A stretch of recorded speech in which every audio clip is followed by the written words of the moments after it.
नमस्कार बंधुओं, आपका स्वागत है अभिष्ट भारत पे। और आज चर्चा करने के लिए बैठे हैं हमारे शैलेंद्र सिंह जी। और आज का मुद्दा ये है कि ऐसा क्या हो गया जो इलाहाबाद हाई कोर्ट के जस्टिस साहब हैं शेखर यादव जी, ऐसा क्या बोल दिया कि इतना बड़ा बखेड़ा हो गया। नमस्कार बंधुओं, ये बहुत बड़ा एक मसला सामने आया है। बहुत सालों बाद शायद इंडियन जुडिशरी में इस तरह के मामले बहुत कम देखने को मिले हैं। अभी जिस जस्टिस शेखर कुमार यादव जी की बात की जा रही है, इन्होंने कल विश्व हिंदू परिषद का एक सम्मेलन था, उसमें गए थे। वहाँ पे यूसीसी यूनिफॉर्म सिविल कोड के ऊपर इनको एक वक्तव्य देना था। वहाँ पे इन्होंने अपनी बात रखी और उसमें कुछ बातें ऐसी निकल के आई हैं जो कुछ लोगों ने उसको पिक कर लिया और दुनिया भर की क्रिटिसिज्म झेल रहे हैं। और आपको पता ही है कि आज सुप्रीम कोर्ट ने भी उस पर सुओ मोटो लेते हुए कि उनको उसमें संज्ञान लेते हुए उनसे स्पष्टीकरण भी मांगा है। तो इस तरह का एक नैरेटिव हमारे देश में सेट किया जा रहा है कि कोई भी आदमी अगर लेफ्ट टाइप की आइडियोलॉजी के साथ बोलता है तो उसकी बात तो सुनी जाती है, उसके बारे में कोई बहस भी नहीं करता। और जैसे ही दूसरे पक्ष की बात हो, अगर किसी ने कह दिया कि बहुत स्पष्ट ढंग से उन्होंने कुछ चीज़ें बताई हैं, बिल्कुल बिल्कुल बिल्कुल। लेकिन जैसे ही उसने कठमुल्ला शब्द का, उन्होंने जस्टिस एसके यादव जी ने कठमुल्ला शब्द का यूज किया, उसके लिए ये भड़क गए। और दुनिया भर का तांडव आप देख रहे हो किस तरह से, चाहे ओवैसी हो, चाहे कपिल सिब्बल हो, चाहे सुप्रीम कोर्ट हो, ये सब नाटक अपना शुरू कर दिए हैं। इसका मतलब राइट ऑफ स्पीच तो उनके लिए है ही नहीं। राइट ऑफ स्पीच सिर्फ भारतवर्ष में वामपंथियों के लिए है। ये जो लेफ्ट लिबरल बहावी संगठन है ना, इन लोगों के लिए है। ये कुछ भी बोल सकते हैं। जो अगर कोई गाय के फेवर में बोलता है, हिंदुओं के फेवर में बोलता है या सही बात करता है, उन्होंने कहा क्या आपको पता होना चाहिए। बहुत सिंपल सी बात है। दरअसल मिसगाइड करने का सिस्टम हमारे देश में बहुत भयानक है। उन्होंने कहा क्या, सिंपल सी दो तीन चीजें कही हैं, उसको जानेंगे तो आपको समझ में आ जाएगा कि उन्होंने ऐसा कुछ भी नहीं कहा है जो इतना बड़ा प्रोपोगंडा मचने की जरूरत थी। मैं कहना चाहूंगा उन्होंने 3 तलाक के साथ साथ बाल विवाह को भी बताया है। हाँ, जब हिंदुओं ने बिल्कुल। खत्म कर चुके तो फिर इसमें देखिए, क्या दिक्कत होगी। उन्होंने सबसे पहले उन्होंने जो बात कही कि एक दो तीन बातें हैं जिसकी वजह से सारा अफरा तफरी मची जी हुई जी है। बिल्कुल मैं सबको बता दे रहा हूं आपको। बिल्कुल। पहला तो उन्होंने कहा कि हिंदुस्तान जो है, जो बहुसंख्यक है ना, जी। उनके हिसाब से चलेगा।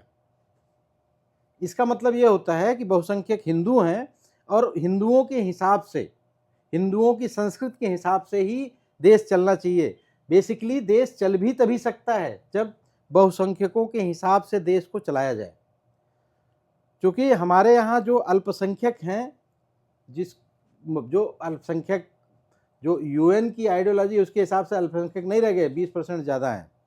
लेकिन फिर भी अगर अल्पसंख्यक जो जिसकी बात करते हैं हम लोग, इस्लाम की, इस आइडियोलॉजी को आप देखेंगे तो अभी सीरिया में क्या हो रहा है सबको पता है। और इनके यहाँ जो जितने भी 56-57 कंट्रीज हैं, इनके यहाँ क्या आइडियोलॉजी है, क्योंकि आइडियोलॉजी है ही नहीं। ये संस्कृति इतनी पुरानी नहीं है, इतनी मैच्योर नहीं है। ये इनको छटपटाहट बेसिकली कहाँ है। उन्होंने कहा कि जो हिंदू आइडियोलॉजी है, हिंदू आइडियोलॉजी में अगर जो बुराइयां आई, जैसे सती प्रथा था, बिल्कुल बाल विवाह था, ये सब समय के साथ हिंदू लोग खड़े हुए और इस धीरे धीरे समाज से खत्म हो गया। तो ये चीज जो मुसलमानों में पोलीगेमी है, बहुविवाह है, या ट्रिपल तलाक है, या हलाला है, ये बुराइयां हैं, सबको स्पष्ट दिखती हैं। लेकिन इन सब चीजों को खत्म करने के लिए या इसके विरोध के लिए कोई भी मुस्लिम समाज से नहीं निकल के आता। बिल्कुल सही बात है। तो ये आइडियोलॉजी जो बिल्कुल जकड़ी हुई है, उसके हिसाब से अगर देश को आप चलाना चाहोगे तो वो बिल्कुल संकट की स्थिति होगी, वो नहीं चल सकता वैसा देश। हमारी संस्कृति, हमारी प्राचीन संस्कृति है, ये देश हिंदुओं का देश है।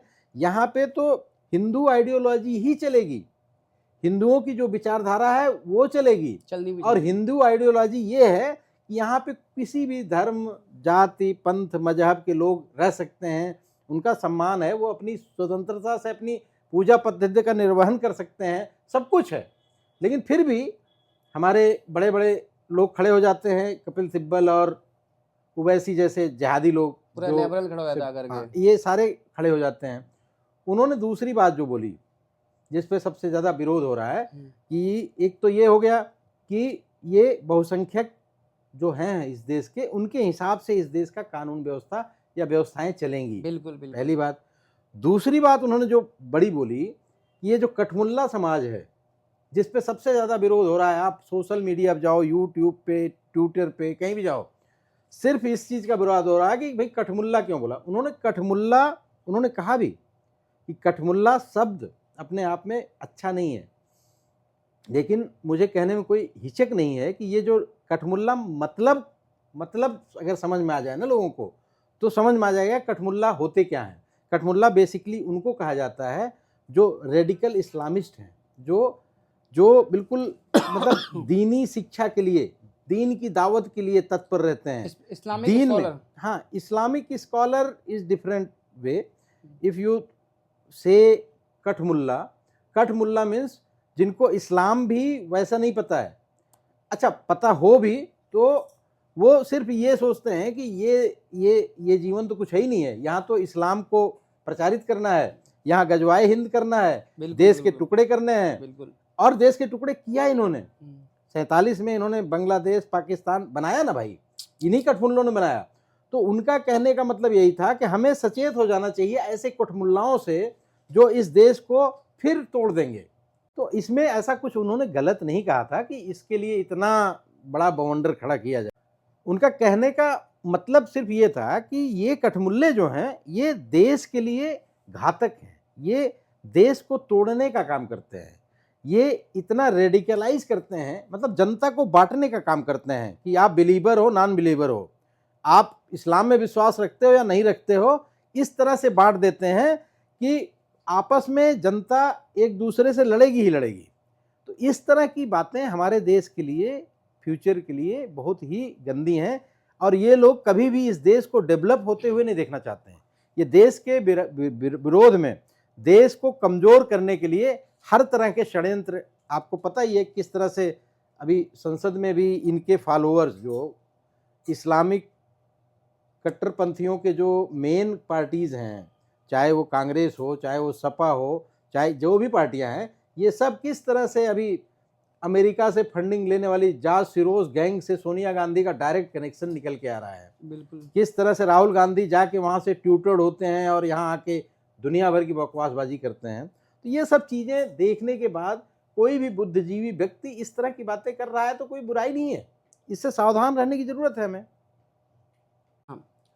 जो हमारे बहुसंख्यक हैं और जो जिनको माइनॉरिटी बोलते हैं, उसके बारे में ऐसा क्या कह दिया जितना बड़ा बवाल हो गया? नहीं, वो एक बात कही उन्होंने कहा कि जो हिंदू है, हिंदू संस्कृति है, सनातन संस्कृति है, इसके बच्चों को मंत्रोच्चारण के साथ, वैदिक पूजा पाठ के साथ और अहिंसा के साथ, सहिष्णुता के साथ बड़ा किया जाता है। उनकी परवरिश ऐसे होती है कि आपको सहिष्णु रहना है सबके प्रति, मनुष्य के प्रति नहीं, जानवरों के प्रति भी, पक्षी के प्रति भी, पेड़ों के प्रति भी, मतलब पानी के जल, हम नदी को देवी मानते हैं, माँ मानते हैं। बहुत बढ़िया। इस तरह की परवरिश हम करते हैं अपने बच्चों की। लेकिन दूसरी संस्कृतियां हैं जहाँ पे बच्चों की परवरिश उनके सामने जानवरों का वध, हत्या करके उनको वो गला काटते हैं, कलम करते हैं, जिस तरह से उस तरह की परवरिश करते हैं ये लोग। उस तरह का बच्चा जब डेवलप होगा उसमें सहिष्णुता या भाईचारा कहाँ से आ पाएगा? वो तो इसी माइंडसेट से होगा ना, उसको सहिष्णुता या इस तरह का आपस का भाईचारा, प्यार मोहब्बत, ये सब चीज़ें नहीं समझ में आएगी कभी भी। तो उन्होंने कोई ऐसी बात नहीं कही। इस हिसाब से इतना बड़ा कोई मुद्दा नहीं हुआ है, इतने बड़े बड़े देश के अंदर कांड हो चुके हैं, बहुत सब लोग बोले गए हैं, ऐसे है शेखर कुमार यादव ने क्या बोल दिया इतने बड़े बवाल दोबारा हो रहा है? ये है क्या? ये जो माइंडसेट है ना हमारा, हम आज तक जब से स्वतंत्र हुए, उसके पहले अंग्रेज़ों ने हमें सत्ता, हमारे ऊपर काबिज रहे, उसके पहले इस्लामिक लोगों ने हमें प्रताड़ित किया, हम स्वतंत्रता के बाद से कभी मौलिक रूप से विचार कर ही नहीं पाए। हमें जो पढ़ाई कराई गई उसमें भी बहुत सारी खामियां हैं। हम कभी इस चीज़ को समझ नहीं पाए। आज हमें जो समझाने वाले लोग हैं, जो ऑक्सफोर्ड से पढ़ के सुप्रीम कोर्ट में बैठे हुए हैं, आपने देखा होगा किस तरह से एक मसला आया था कि नूपुर शर्मा वाला। बिल्कुल बिल्कुल।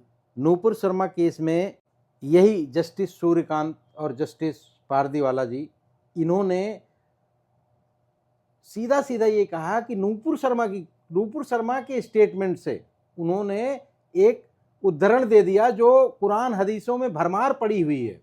एक उद्धरण का जिक्र कर दिया, उसको लेकर इतना बड़ा स्टेटमेंट दे दिया कि भैया जो उदयपुर में हुआ, उदयपुर में जिस तरह से कन्हैयालाल का सर कलम किया गया, बिल्कुल बिल्कुल। और कन्हैयालाल एक देवराज थे, उनका भी सर कलम किया गया। उन्होंने सिर्फ उनके फेवर में, कुछ उनके बच्चे ने शायद फेसबुक पे लिख दिया था।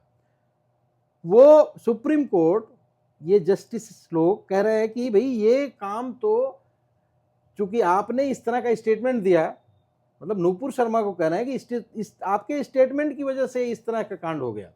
वो ये जरा सा भी समझने की कोशिश नहीं करते कि जो रेडिकलाइज मुस्लिम हैं, जो इस्लाम के प्रति इस तरह की आस्था रखते हैं, उनके कुरानों में, उनकी हदीसों में घुस के इस तरह से देखते हैं, मतलब जैसा उन्होंने मौलाना मौलवी समझा देते हैं, रेडिकलाइज कर देते हैं, मदरसों से निकाले जाते हैं ऐसे लोग। ये गुस्ताखे रसूल की एक ही सजा, सर तन से जुदा, सर तन से जुदा, खुल के भाषण देते हैं, नारे लगाते हैं, ऐसा कर भी रहे और कर भी रहे हैं, खुल के कर रहे हैं। बिल्कुल। उसमें आपने वीडियो भी देखी होगी, जो कन्हैयालाल की हत्या करके और ऐसे वीडियो लगा रहा है, तलवार दिखा रहा है, उसकी बेल हो गई भाई।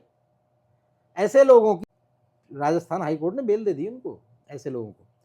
लेकिन अब यहाँ पे एक आदमी ने कुछ कायदे की बात कर दी तो उसके पीछे पड़ जाना है, पूरा जमाना पड़ेगा। और चूंकि इनका लेफ्टिस्टों का एक वर्चस्व है, लेफ्टिस्ट वहाबी, और ये पंच मक्कार जिसको कहते हैं, जयपुर डायलॉग एक है वो संजय दीक्षित जी का, वो इनको पंच मक्कार कहा करते हैं। ये 5 मक्कार हैं, लेफ्ट वामपंथी, सेकुलर का ढोंग रचाने वाले, और वहाबी, ये जो इस्लामिक जिहादी टाइप के लोग हैं हमारे।